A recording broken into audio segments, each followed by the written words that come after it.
আপনাদের সবাইকে স্বাগত। আজকে আমি আপনাদের যে লোকেশনটি দেখাবো সেটা হচ্ছে পূর্বতানাসন।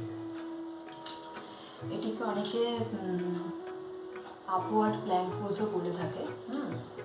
আপওয়ার্ড প্ল্যাঙ্ক পোজ তো আমরা জেনারেলি করি নর্মালি ডাউনওয়ার্ডসে, কিন্তু এটা আপওয়ার্ড প্ল্যাঙ্ক পোজ বা পূর্বতানাসন কীভাবে করতে হয় সেটা আমি আপনাদেরকে দেখাবো। কাঁধ, শোল্ডার, রিস্ট, হাতের রিস্টের জন্য পুরোপুরি হাতের একটা ব্যালেন্স, এটা হাতের পেশিকে মজবুত করার জন্য এটি কিন্তু খুব উপকারী একটি আসন। তাহলে আপনারা আগে দেখে নিন যে আসনটা আমি কীভাবে করছি, তারপরে আমি এর উপকারিতা নিয়ে আলোচনা করব। পূর্বতানাসন করার সময় প্রথমে আপনাদের কী করতে হবে, দণ্ডাসনে বসতে হবে এরকম করে, ঠিক আছে? আমি ফার্স্টে যারা বিগিনার আছেন তারা কীভাবে করবে সেটা আমি দেখাচ্ছি।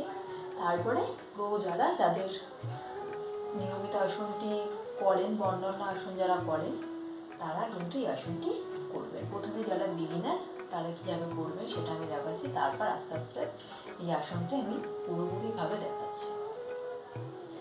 পূর্বতানাসন করার সময় প্রথমে পা দুটোকে এরকমভাবে এই পজিশনে রাখবেন, রেখে এবার এখানে একটা হাত রাখলেন, এখানে একটা হাত রাখলেন, ঠিক আছে? হাত রেখে এই আমাদের যে আর্মটা সেখানে রেস্ট পাচ্ছে বা শেষ যেখানে হচ্ছে সেই জায়গাটা এই হাতটা রাখলাম। এইভাবে এই হাতটা এরকমভাবে রাখতে হবে এই পজিশনে, ঠিক আছে?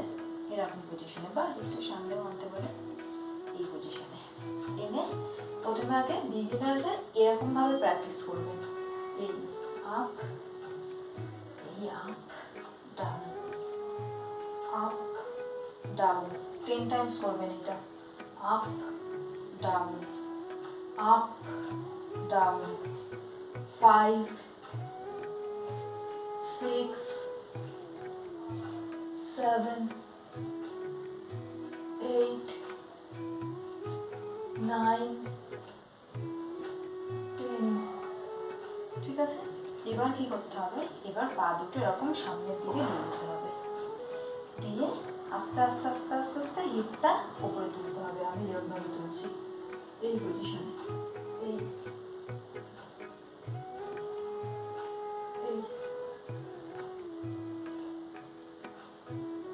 এই পজিশনে দেখবেন। এরকম পজিশনে আপনাদের 10 থেকে 20 সেকেন্ড স্টে করে থাকতে হবে। যারা প্রথম করছেন তারা কিন্তু প্রথমে আগে আমি যেটা দেখালাম 10 বার ওটা প্র্যাকটিস করে নেবেন, করে নিয়ে তারপরে যেটা আমি দেখালাম ফাইনালি সেটা আপনারা করবেন। 10 থেকে 20 সেকেন্ড করে 3 বার আপনারা এই পূর্বতানাসনটি অভ্যাস করবেন। এবার আমি আলোচনা করব এই আসনের কী কী উপকারিতা আছে। এর 1 নম্বর উপকারিতা কী আছে, এই আসনটি আমাদের আর্ম, রিস্ট এবং লেগকে মজবুত করে এবং তার পাশাপাশি করে আমাদের শোল্ডার এবং চেস্টকেও শক্তিশালী করে। 2 নম্বর উপকারিতা কী আছে, এই আসনটি আমাদের ডাইজেস্টিভ সিস্টেমকেও ইমপ্রুভ করে। 3 নম্বর উপকারিতা, যাদের থাইরয়েড আছে তাদের জন্য কিন্তু এটি খুব উপকারী একটি আসন। আমাদের যে থাইরয়েড যে গ্ল্যান্ডটা রয়েছে না, এখানে থাইরয়েড গ্রন্থিটা রয়েছে, সেটার উপর কিন্তু একটা খুব দারুণ এফেক্ট পড়ে এই আসনটি করার সময়। তাই থাইরয়েড যাদের আছে তাদের জন্য কিন্তু এটি খুব উপকারী একটি আসন। 4 নম্বর উপকারিতা হচ্ছে আমাদের শরীরের ব্লাড সার্কুলেশনটা কিন্তু খুব ভালো হয় এই আসনটি করলে। আপনারা নিয়মিত করুন, 1 সপ্তাহ করলে আপনারা এর রেজাল্ট পাবেন যে শরীরের পক্ষে আমাদের কতটা উপকারী একটি আসন। আর লাস্ট যে বেনিফিটটা আছে সেটা হচ্ছে এই আসনটা আমাদের মনকে রিল্যাক্স করে, শান্ত করে। তাহলে আপনারা দেখলেন যে এর উপকারিতা কী কী আছে। এবার আমি আলোচনা করব এর সাবধানতা নিয়ে, কারা কারা এই আসনটি করতে পারবেন না। 1 নম্বর হচ্ছে যাদের রিস্টের প্রবলেম আছে, এই রিস্টে যাদের কোনো ইনজুরি রয়েছে বা ব্যথা রয়েছে কোনো প্রকার, তারা কিন্তু এই আসনটি করতে পারবেন না।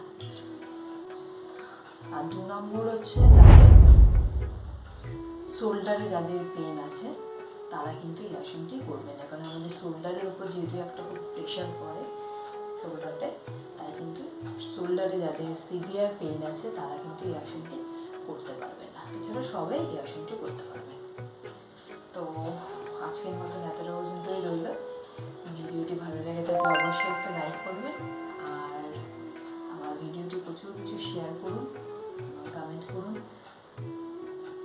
আর যদি আপনারা অন্য কোনো ভিডিও দেখতে চান তাহলে প্লিজ কমেন্টে লিখে জানান যে কি আসন আপনারা দেখতে চান, বা আপনাদের যদি কোনো অসুবিধা হয়ে থাকে কোনো আসন করার সময়, বা আপনাদের যদি কোনো প্রবলেম থাকে যে এরকম একটা সমস্যা হচ্ছে, এই সমস্যাটা থেকে কীভাবে আমি বের হব যোগাসনের দ্বারা, আপনারা কমেন্ট করে জানান।